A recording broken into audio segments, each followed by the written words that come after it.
Então, vamos lá. Vamos falar hoje de autorrenúncia. Vamos pegar um capítulo aqui do Um Parêntese na Eternidade, né, que tem esse trecho que o Joel trouxe. Mas antes da gente iniciar o capítulo em si, né, que está nesse livro, essa obra dele é muito bonita também. Todas as obras do Joel são bacanas, né, são profundas. Cada uma tem a sua característica, mas o contexto geral é o mesmo, né? Tem a ver com a consciência, tem a ver com a entrega, né, para esse lugar, você permanecer, você reconhecer o ser e abrir mão dessa ilusão aqui que a gente vive, né? Então, o que seria essa autorrenúncia? Né? Falar autorrenúncia, né? Não é uma renúncia assim só do mundo, né? É uma renúncia de si mesmo, né? É uma renúncia assim desse eu, desse personagem, né, do ego. E é a primeira vez assim que eu pego uma obra dele que eu vejo ele realmente falando de ego. Geralmente ele fala da mente carnal, né? A mente carnal para ele é também o ego. Mas nesta obra aqui ele fala realmente do ego, né? Então a autorrenúncia é eu reconhecer que eu não posso permanecer mais oscilando em dois lugares, ou que a gente, né, tem aquele trecho que eu acho que é até bíblico, né, não se segue a dois senhores. Então, essa autorrenúncia é de você identificar isso, aonde você está, o que você está se identificando, o que você está seguindo, e aí você realmente fazer a renúncia. Mas essa renúncia é uma renúncia sincera, uma renúncia profunda, né? Que você vai praticando no dia a dia. Boa noite, Brena. Então, essa renúncia, ele começa já aqui falando no capítulo que não é uma renúncia assim simples, né? Não é uma renúncia assim fácil de você obter de prontidão, né? Existe aí um, uma certa ilusão dos estudantes, né? Joel fala, né? Que quando ele entra, né, no caminho espiritual, ele entra realmente nesse lugar de viver a espiritualidade, de ser essa espiritualidade, ele vai se deparar com questões ali, auto-questões ou questões do mundo, que vão fazer ele refletir. Porque nesse caminho, quando você inicia, quando é um chamado mesmo da alma, porque esse caminho só vivencia realmente quem está preparado para ele, quem realmente está inclinado para esse caminho, vai se deparar com resistências durante o percurso. Não tem como evitar isso. Né? E essas resistências, elas vêm desse ego, vêm desse lugar da identificação com o eu, que ele fala, ele vai falar aqui na obra, logo no início, né? E, e aí, o grande lance, eu acho que do estudante, praticante, né? Porque tem que sair do campo do estudante para ir para o campo já da prática, então não dá para ficar por muito tempo só num lugar, só no estudante. Você tem que começar a praticar, senão não tem sentido você ficar lendo obras e obras, textos e textos, se você ali não está, né, colocando aqueles ensinamentos no seu dia a dia. Então, esse chamado da alma, essa inclinação, né, para aqueles que realmente escutam, né, e chegam nesse lugar, vai ter desafios. Aí ele começa falando aqui na obra do sacrifício, mas não é aquele sacrifício de dor, né? Não é um sacrifício de sofrimento. É um sacrifício em relação a este mundo, em relação à ilusão que a gente tem deste lugar, essa identificação com o irreal, né? Então a gente pode colocar aí, por exemplo, situações do dia a dia, né? Então, abrir mão de alguma coisa que a gente está acostumado a fazer que nos traz conforto para estar nesse outro lugar.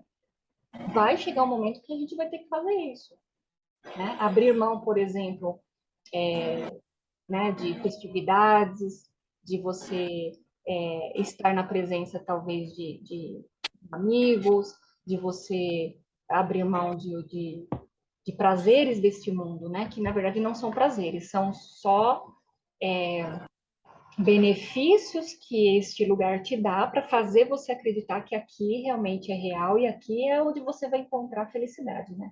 E esse caminho, quando você inicia, tem um deslumbre aí, achando que você vai ser melhor que o outro, você está num lugar melhor que o outro, está se iluminando mais que o outro, e aí vem as pegadinhas durante o percurso, né? Que muitos estudantes e até praticantes caem aí na armadilha de abandonar, porque não é um caminho confortável, não é um caminho que vai te trazer, assim, logo de início, um, coisas, né, confortáveis, né? Ele vai te tirar daquela ilusão que você permaneceu, daquele condicionamento da mente, de você acreditar em muitas coisas que não são verdadeiras. Boa noite, Reginaldo. E vai te tirar desse lugar e vai te mostrar, olha, a realidade é outra. Então, a autorrenúncia é a renúncia daquilo que você acha que você é para que o verdadeiro ser se revele. Esse é a autorrenúncia. E quem é que faz essa autorrenúncia? Vamos pegar aqui o personagem do Joel. É o Joel que está fazendo a autorrenúncia? Não. Porque o Joel é um arquétipo. Joel é um personagem. Ele é o ego. Né? Mas o que está por trás do Joel ali? A consciência refletida na mente. Então, essa consciência, quando ela começa a se desdobrar, que ela se desdobra sobre si mesma, porque é um reflexo na nossa mente, começa a ter ali uma percepção desses dois lugares, né, entre o irreal e o real, e aí você vai ter que fazer uma escolha. Então, há aí ainda um romantismo, né, do Joel, há um romantismo nesse caminho, e há até né, assim, uma fantasia, né, em relação a esse caminho quando a gente escolhe realmente fazer a renúncia, achando que um dia eu posso estar nesse lugar e outro dia não. Então, quando você se propõe a estar nesse lugar, é todos os dias. Você já acorda nele e vai dormir nele. Essa é a proposta do Joel. Para você viver a tal da presença que ele fala, né? Praticando a presença, é isso. Tá? Então, eu vou dar início aqui ao texto, a gente vai interpretando aos poucos. Se alguém tiver dúvida, pode ir perguntando no chat ou pode chamar aqui no microfone. Então, vamos lá, autorrenúncia. Os estudantes que partem para a aventura espiritual frequentemente têm a falsa compreensão de que eles viverão nas nuvens e não descerão mais à terra. Eu acho que aqui tem duplo sentido, tanto físico como mental, né? A não ser, talvez, para ajudar alguns de seus vizinhos. Mas isso não funciona dessa forma. Embora, a princípio, possa parecer uma adesão a esse tipo de experiência. Então, ele diz o seguinte: quando o estudante ele entra nesse caminho que a gente acabou de falar, né? Ele tem um deslumbramento, ele tem ali uma fantasia, né? De que ele vai ficar eternamente num lugar, isso, tanto mental, ou talvez até pode achar que seja físico, né? Que vão ficar num lugar de graça o tempo todo e não vão poder mais, não vão mais praticar nada, né? E aí tem aquela questão de tomar cuidado com o ego espiritual, né? Tem aquela questão, agora que eu estou nesse caminho, que eu estou já entendendo, né? Eu vou te direcionar, eu vou te orientar, né? Que ele fala para ajudar alguns de seus vizinhos. Então, assim, é como se ele tivesse tendo ali, né? Um ego né? Ah, agora que eu já sei, eu tô apto para te ajudar, deixa comigo que eu vou fazer essa parte para você. E não é, não tem nada a ver, né? Então, eu acho que Joel aqui nesse começo aqui ele pode ter duplo sentido, né? De quando você transcende esse véu e você passa para o outro lado que a gente não sabe, né? Isso são muitas teorias, né? Que as pessoas trazem. E Joel disse isso, acho que no momento em que ele estava já partindo, que ele iria continuar fazendo as suas obras, ele ia continuar contribuindo. Então, aquele que chega nesse lugar de compreensão, de desdobramento da consciência que permanece no ser constantemente, né, reconhecendo ali a todo momento, mesmo vivendo aqui, ele está fazendo isso pelo todo. Ele está fazendo isso por uma única mente, por um único ser, porque só existe uma consciência.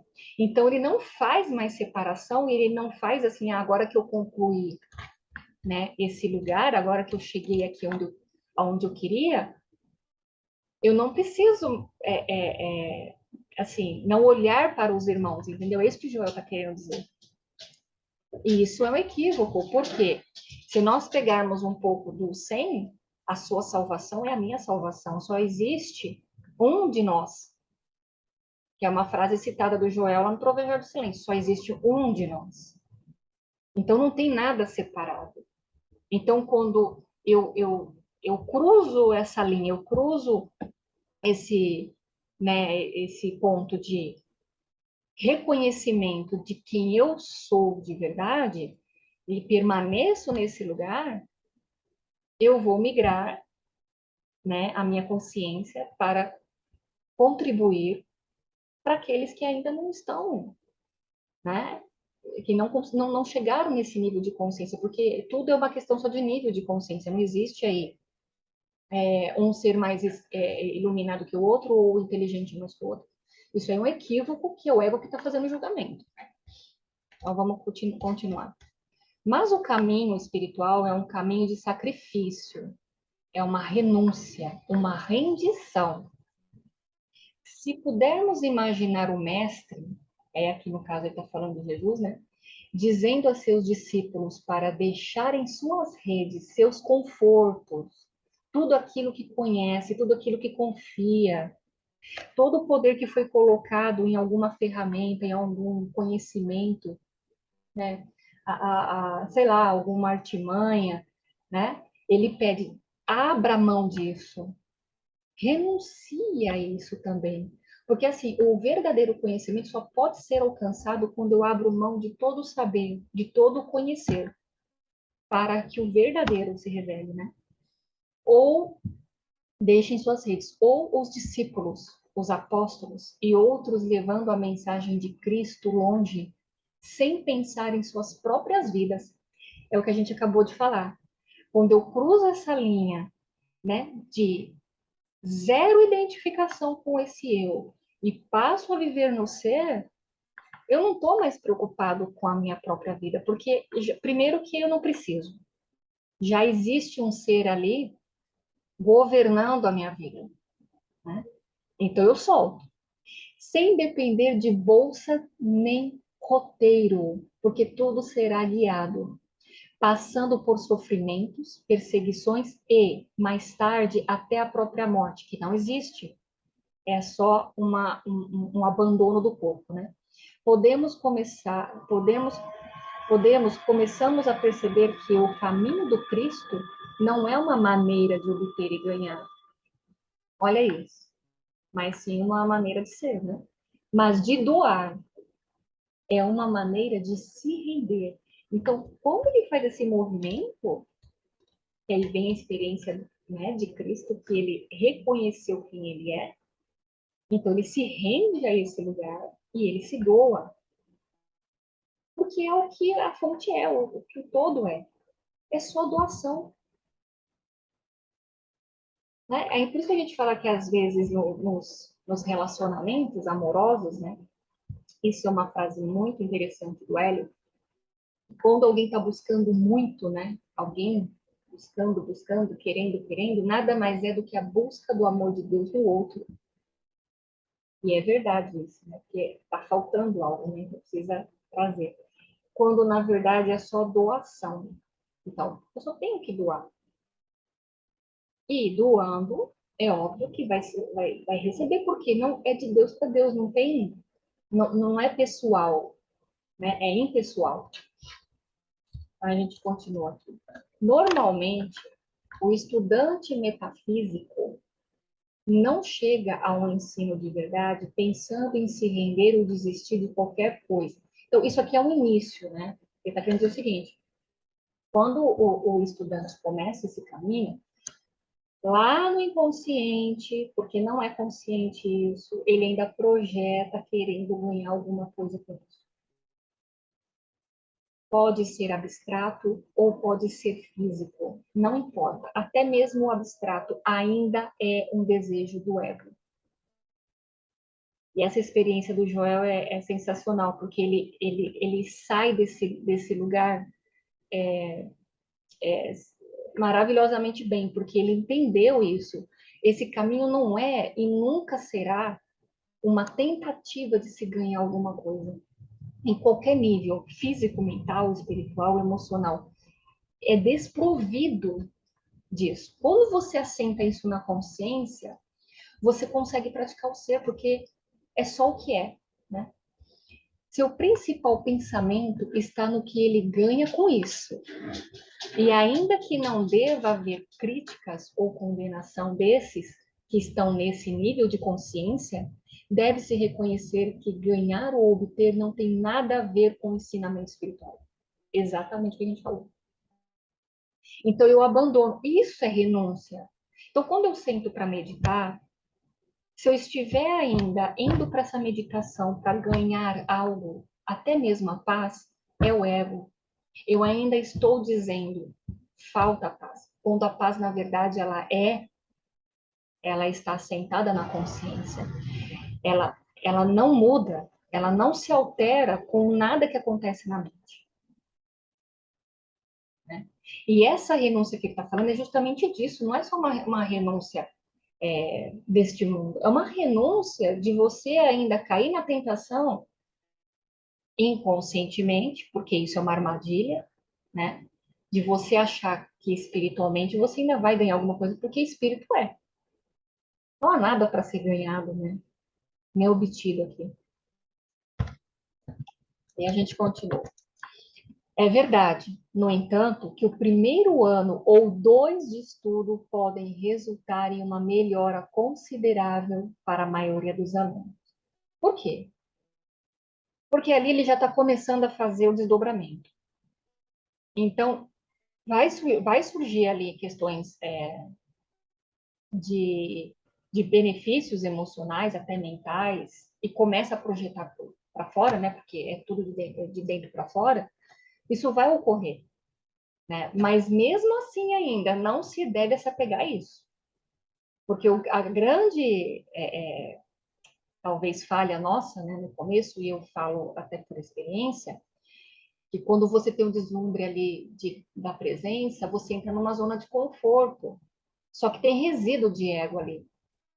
Então, se não continua, ou se acredita que já chegou num nível que está tudo bem, você pode retroceder. Suas vidas começam a ser ajustadas.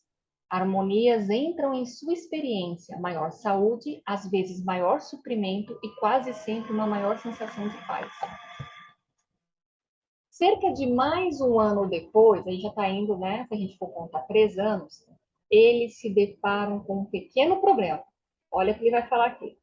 O ego entra em cena conforme os alunos começam a perceber que, a fim de atingir a graça espiritual, eles são chamados a renunciar a todas as qualidades humanas, desejos e paixões.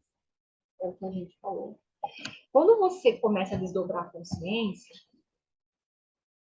você ainda está oscilando. Você ainda tem identificação com o ser que você acha que é.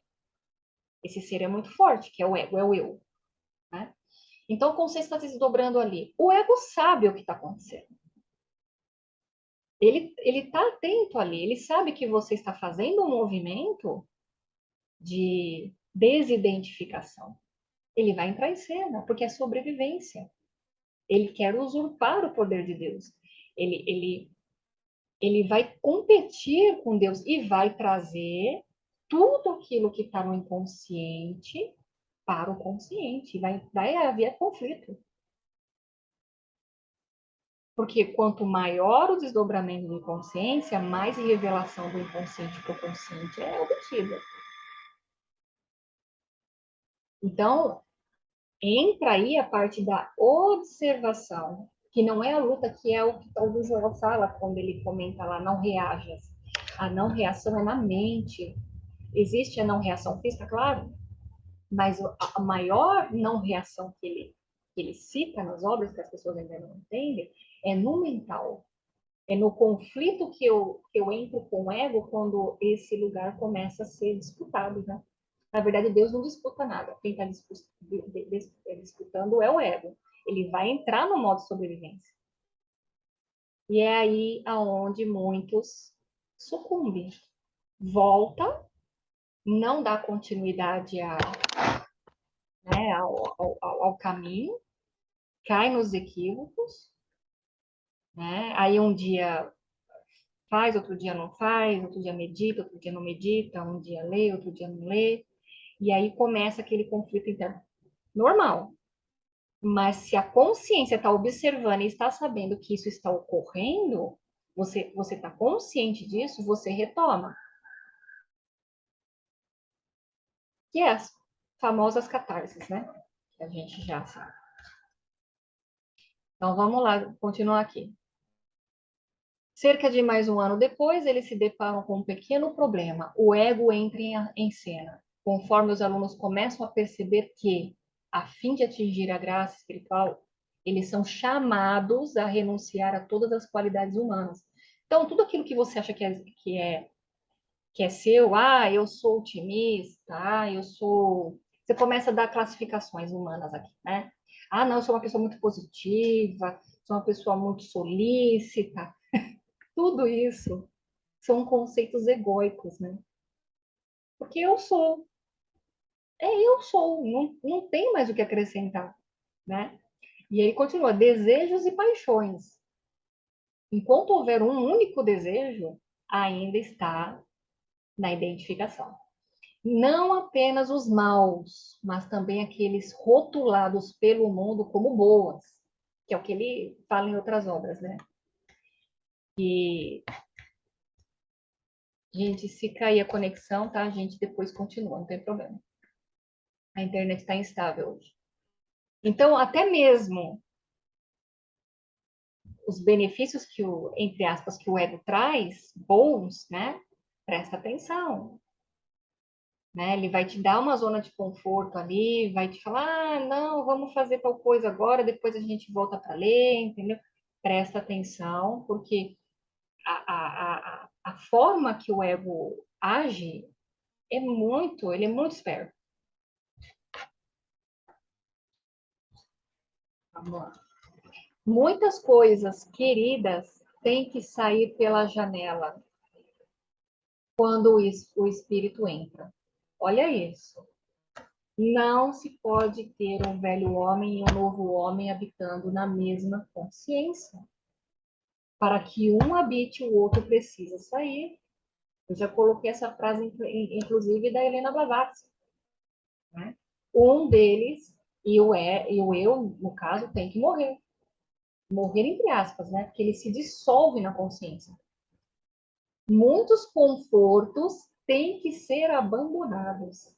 E esse é o período em que mesmo as dificuldades físicas podem surgir. E vão surgir.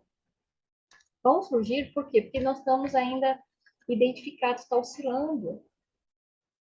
Mas isso não quer dizer nada, porque são aparências e são frutos da mente, que são pensamentos que vão aparecendo, a gente ainda projeta isso e manifesta aqui nesse lugar, né, nesse mundo irreal, equívocos. Então, são aparências que o ego vai trazendo e você vai tendo que observar. E aí, existe uma saída aí prática, né? Você faz, você joga para a consciência. Não é você que interpreta.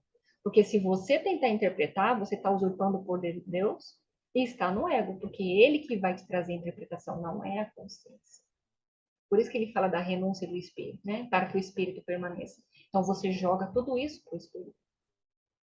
Então é natural e até normal, no começo do caminho, vai ter desconforto.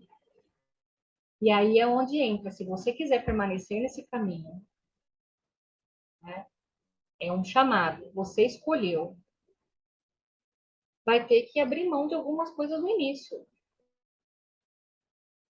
Aí, quantas horas por dia você tem que estudar? Você tem 1 hora? Então, faça 1 hora. Aí, eu tenho 4, faça 4. E durante o caminhar, as coisas vão se ajustando, né? As coisas vão ganhando harmonia, que nem ele falou, né? Cada desdobramento de consciência existe ali um grau de harmonia. É, é a receptividade. O que é a receptividade? É o quanto eu estou desidentificado do ego. É só isso. Porque enquanto eu acreditar que eu sou esse corpo e eu sou esse ser, eu aqui, agindo aqui, vivendo essa experiência, eu vou estar na resistência. Então, aí o desdobramento da consciência ela é menor. Mas não tenhamos pressa. Né? Nós somos infinitos e eternos, então a gente vai caminhando conforme a gente vai se permitindo, né? Eu vou ler só mais um trechinho, porque daqui a pouco o tempo acaba, tá? O corpo humano tem em si a potencialidade da discórdia e da doença. E se for deixado por si, vamos já traduzir isso aqui, tá? Quem que governa o corpo? A mente. Ele tem em si a potencialidade. Então, ele não é que o corpo, ele, por si só, vai gerar alguma coisa. Não. É a mente que governa o corpo, que projeta no corpo. E se for deixado por si, ou seja, eu não tenho aqui, não é controle, né? Mas eu não estou aqui observando a mente, eu não estou, né? Olhando para essa mente constantemente e não deixando ela vagar. Esses erros multiplicam-se até se tornarem sérios o suficiente para causar dor. E aí que tá, porque é a identificação com o corpo. Então, nessa mente que a gente falou numa outra aula, que é os pensamentos, que eles vão e vêm, eles não têm raízes, eles fazem parte dessa mente, que ela está contida na consciência. Se essa mente ela está desgovernada, ela está solta, essas projeções vão para o corpo. Então, de novo, a identificação. Vou repetir o trechinho aqui. O corpo humano tem em si a potencialidade da discórdia e da doença. E se for deixado por si, você acreditando que é ele que produz tudo, que é ele que faz a metafísica, erros multiplicam-se até se tornarem sérios, o suficiente para causar dor. Por quê? O que é a dor, na verdade, né? A dor é uma identificação. Eu sofro porque eu tenho um pensamento e eu interpreto aquele pensamento, eu dou significado para aquele pensamento. E aí projeta no corpo. Então, o equívoco é achar que o corpo ele pode fazer, ele pode se auto criar, né? O corpo não pode criar, ele não tem potencialidade de criar. É a mente projetada que faz as criações no corpo, tá? Ficou claro, Reginaldo? Era esse trecho mesmo que você queria? Isso mesmo, obrigado. Vou aumentar o meu som aqui, pode falar. Isso mesmo, muito obrigado. Nada. Então, a autorrenúncia, ela é a chave do sucesso para estar na presença. Não é só uma renúncia deste mundo, das coisas do conforto, é uma renúncia mesmo da identificação com esse personagem. Todos os dias trabalhar e se ver como a própria presença agindo, a própria presença experimentando, tendo a experiência aqui, porque é só o que é. Mas ao mesmo tempo que parece ser simples, vai requerer aí os tais do sacrifício que ele fala aqui na obra, né? Mas se a gente tiver um pouquinho de disciplina todo dia, né? Se comprometer, ter a entrega, né? E dizer esse é o caminho, não tem como falhar. Né? Tem uma frase do Vicente que fala, aqueles que buscam a verdade não pode falhar. Não tem como. Porque você é a própria verdade, né? Então, gente, vai ter outras aulas, tá? Porque o texto ainda é um pouco longo, então na próxima semana a gente vai continuar. Vou deixar gravada essa aula aqui. Se alguém quiser comentar alguma coisa, aqui ou depois, fica à vontade. Senão, eu já dou a aula por encerrada. Agradeço aqui a presença de vocês. Obrigada por vocês terem vindo. Uma ótimo final aí da semana. E a gente vai se falando lá no WhatsApp, tá bom? Gente, boa noite. E com Deus.